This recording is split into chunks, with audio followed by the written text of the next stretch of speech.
I never thought anything strange could come from this day. On a rather sunny day, I filled up the trash bin next to my street, with the garbage that had been filling my home. I knew that the dumpster truck would be around soon to empty it, as it always had been every day. And seeing as I had nothing else to do for the morning, I decided it would be a proper time to go for a quick 5-minute jog to the next block downtown. In fact, the temperature was in the perfect spot, so that I never really got too hot until the end of my jog. As I was walking back to my home as part of my cool down, I was shocked at what I found. The trash in the bin had not been picked up, but rather was strewn about all around it. I sighed, rolled my eyes, and approached it. A couple Barks root beer cans were littered around the bin in a circle, along with various other bits of debris. The black trash bag that I had placed the unwanted material into appeared to be emptied completely, and was just laid on top of the bin. And wondering what could have even happened, I began to clean up the unexpected mess. However, as I was about to place one of the Bart cans back into the bag, it seemed as if the sack wasn't completely empty. And curiously peering into it, I found something. It was an old Super Nintendo cartridge. I didn't remember throwing out something like that recently. In fact, every Super Nintendo game that I had ever bought before was still sitting in my basement. I figured maybe whoever littered my trash everywhere did this. Threw away something after the fact. So I took the game out and examined it. And what was on it surprised me. First things first. Okay, I know there are a lot of stories about games that have a label torn off or just a suspicious-looking cartridge to begin with, right? But no. See, this label actually seemed professional in its making. The only thing off was that the premise of this game, as shown by the label, wasn't something I've seen before. The title of this game was My Little Pony: Friendship is Magic, similar to how it's titled just by the show name, or the iOS game. The Gen 4 character models were even present on the cartridge as well. You had Twilight Sparkle, Pinkie Pie, Fluttershy, all the main characters were present, and this was especially odd, since this version of the show came out in 2010, way after the time of anyone making Super Nintendo games for a profit. I then thought back to a particular game known as Battle Kid for the original NES. Someone had actually programmed that for an old system long after it was abandoned by most developers. In fact, the guy was even selling a physical copy of it to people. And after thinking about this, I figured maybe it was some sort of fan developer that wanted to share his or her creation with someone else. Somehow ended up in my trash.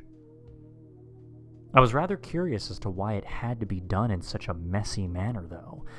They could have just left the game on my doorstep. I would have gladly sat down to play it. Anyway. As I was beginning to walk back to my home, I noticed that the back of the cartridge didn't feel as smooth as the plastic originally should have. My fingers slid across a rough patch somewhere. I flipped this supposed game over as I noticed one piece of tape on the back. In black marker, and almost seeming as if it was in Times New Roman font, it read, "I'm sharing the magic. TS. TS. Those were the same initials as those of Tara Strong, the voice actor of Twilight Sparkle within the game that I guess this is based on. Kind of an odd coincidence, but I thought it was cool that whoever made this had also gotten the approval of the voice actor as well. I remember seeing a saying somewhere once before that described whatever Tara Strong touches turns to gold. And seeing as I have yet to see anything terribly bad come out of whatever she's a part of, I thought that saying would have some merit in determining how good this game really was to play. But, again, I think I've rambled on enough about how I managed to come across this game. It's about time to describe what actually came from playing it. Okay. I first booted up, and I'm surprised to see that the 16-bit sprites within the game actually closely resemble what the 6 main ponies in the show look like. They're sitting in front of what is Fluttershy's home in the show. They seem to be relaxing with a nice little picnic. Twilight was reading another book as usual. Fluttershy seemed to be resting along with her pet bunny Angel. Rainbow Dash could be seen just lying down on her back with some sunglasses on. Pinkie Pie seemed to be focused on, I guess, waiting for something to come out from underneath the picnic rag. I don't really know. She's hard to figure out in the show, too. Now, Rarity and Applejack, they just had their backs against a tree. And all of this was covered with the classic logo, which read My Little Pony. I gotta be honest, though. Most impressive yet was the audio. It was a classic remix of Pinkie Pie's Smile song from the show, which is one of my favorites of all time. Hearing it through a SNES sound chip, I can't describe it other than beautiful. I was just impressed that this game actually had some effort put into it. After I was getting over the beauty of that track, I pressed start. The first few screens explained the basic controls that I would have to use to get past certain obstacles. If anything, the gameplay was similar to what Trine, that game, had to offer, in which you would have to use all of your characters to get past certain obstacles. For example, Rainbow Dash would be necessary to remove thunderclouds and fly over things, while Fluttershy could be used to tame and walk past any large living creatures that you would happen to run past. Of course, for the inanimate obstacles along with several other threats, Twilight was always there to work her magic. Pinkie Pie was able to launch a party cannon attack, which somehow managed to turn enemies and projectiles into some sort of cake batter. Applejack's main purpose was bucking all the apples out of a tree for more food in the event that your party's health got too low. I guess apple trees were very rare in this game, though, and would only provide a maximum of 3 when bucked. Rarity was simply used for the majority of stealthy portions in the game, where you would have to get past a guard or avoid being detected, as you had to use one of the several of her outfits to blend in with your surroundings. It's a pretty lengthy description, I know, but it's time to describe what's truly frightening about this experience. So after playing through a majority of the levels for about an hour, I come across a level simply titled Stage 16. Stop. I thought that was odd. The way stop was written was also unnerving. It almost seemed as if small drips of blood were dripping from each of the red letters. And as the level faded into view, well, I was horrified by what I saw. Dead, lifeless trees that seemed more like Nintendo 64 graphics were appearing on the screen. Most likely the product of the Super FX chip. The sky was also blackened with a slight hint of red. The ground I had been walking on was gray instead of the previous lively colors I had been seeing before. The character who was on screen was Fluttershy, who seemed more worried than usual. The Smile song, I noticed, played in reverse. This version wasn't even the 16-bit rendition from the title screen. It sounded like an actual instrumental of the song. And it shouldn't have been possible, given the hardware. Confused why there was such a sudden change of atmosphere, I decided to move forward, only to see a giant, bony black hand come out of the ground and grab Fluttershy. She was crushed within that same instant, blood running out in every direction. And I don't know, the game had never been this graphic with a character death before. In fact, there was never any blood in the event that a character had temporarily fainted. Deciding to try a different approach to overcoming the obstacle of the hand, I thought I could use Rainbow Dash to fly well above and over it. To my horror, the hand reached up all the way, though, to the blackened sky, crushing poor Dash with that same grip that had gotten the best of me before. Pinkie Pie was just as useless, crushed into a giant pool of blood as well. Upon trying to switch to Twilight, the game was apparently bugged. It wouldn't let me at this point. I thought to myself, well, maybe I could use Rarity to get across with a camouflage disguise. No such luck. That camouflage was soon bloodstained. Applejack was my last hope. Of course, crushed as easily as someone would bite into an apple. I had given up all hope of beating this game when the game suddenly puts Twilight into control. I was no longer pressing any buttons at this point. Twilight was just casually strolling past the spot where the other 5 members of my party were brutally crushed as if they were toothpicks. And after she reaches the edge of the screen, a dialogue box appears. Princess Celestia was right. Friends really do come in handy when you need them. Pressing A removes the dialogue, however, the reversed smile song stops.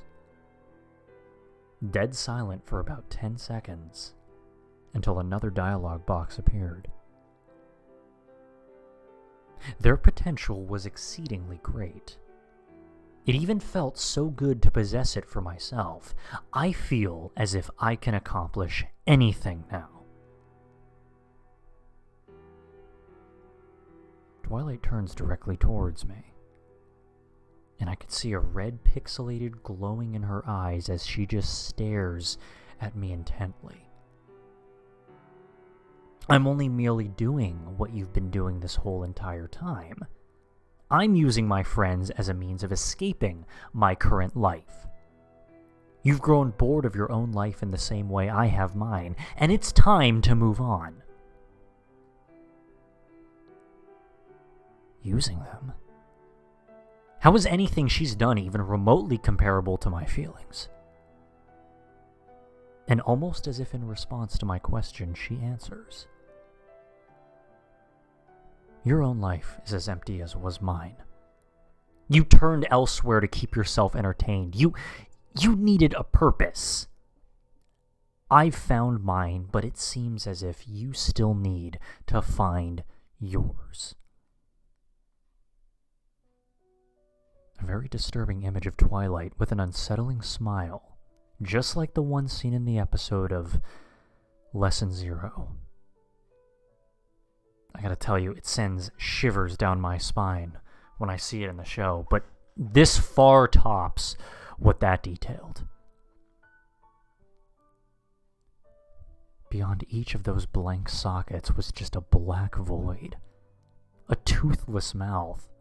No tongue or any other feature within it either. It's just a black void as the eyes were.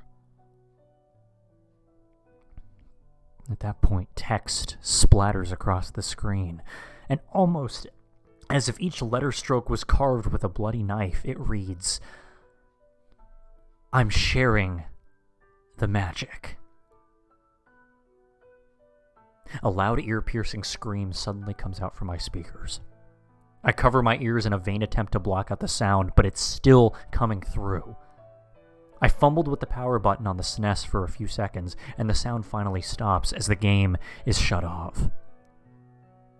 I eject the game cartridge and left it sitting on my kitchen table, and I knew I had to share this experience with everyone. I needed all the proof I could get to show everyone that my case was real. However, I just felt exhausted. I figured a quick nap wouldn't hurt me much after going through this. I did have this strange dream, though. I felt like I was walking down a street in my original town of Bayouville, Connecticut. I was just casually walking down the street when I stopped in front of someone's trash bin. I madly ravaged through the person's trash for whatever strange reason, littering all kinds of trash, and I also happened to take something out of a bag that I had somehow been carrying. A cursed cartridge that I had managed to come across earlier. So far, the front label looked normal, but it mutated into a shape of the frightening image of Twilight that I described earlier. And scared to even look at it for more than a few seconds, I dropped the cartridge and run away from that residence as fast as I could.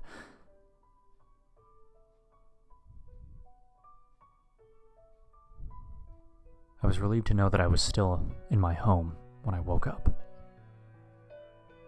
The oddest part of it was that in looking at my kitchen table, I noticed that the game was missing. I could have sworn I put the game on that table, and as I was madly searching around my home for it, I got frustrated and knew it was futile to try searching for it, as I was just getting more and more stressed out every minute. So I decided to take a break and check my email. There was one from my mother. It was an email detailing a strange incident that happened to her home that morning. Someone had gone and messed with her trash, just like what was done to me earlier. She made no mention of a game, though. However, I knew she probably thought the game was just more garbage, as she wasn't very interested in gaming to begin with. And I didn't bother asking her about it, as that seemed like just a weird question. Okay. Plus, there was the slight fact that what I had dreamed was actually what I had done. I don't know where the game is at right now. Maybe it finally got hauled off to the dump where it belongs. Maybe my own mother got a crazy idea to actually play it, and now she has to suffer the same torment I did while involuntarily passing it on to someone else. I don't know, but wherever it is, be careful when you're playing it, if you get your hands on it. If Twilight has enough power to control people's actions in the real world, then who knows what she'll be capable of doing soon.